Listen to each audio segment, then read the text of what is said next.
At inapalit sa online nga trending snack. Kalimto sa pangalan. So, atong tilawan og gabi ano sa lasa. Ay, humok ra dai sa humok. Murag. Murag foam. Murag foam oh. Murag foam. Kita mo sa kanang stock sa gabi, murag ingana. Kasi mga bangbang sa tunga.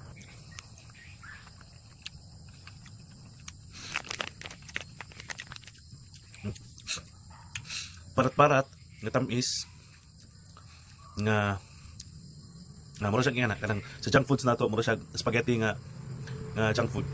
Parat-parat nga aslom-aslom. Tapos mura siya hupas nga junk food. Tamo nang wishing nga hupas na. Mura siya nga ang texture pag imo siyang kubkubon. Dili siya crunchy. Chewy siya, chewy. Ang kahalang niya dili kay halang pero kaya ra siya sa kuan, kaya ra siya sa mga kanang dili kay gusto halang.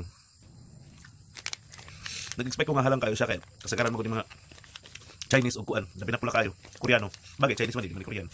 Halang kayo pero kaya ra jud kay halang niya. Pero ang slice.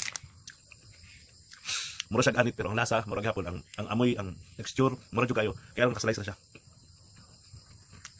Pero dili ko kaingon nga lamig kayo, dili kay ko kaingon nga kanang bago kay panlasa nimo sa iya ha. Dili pud ka kaingon nga pangita nimo ang lasa niya. Wala sa ginautan ako ha. Pero kita Pinoy lahi na ba kay mangita ba jud taglahi nga lasa nga para sa to alami kayo. Lamig ko jagod pero okay ra kayo.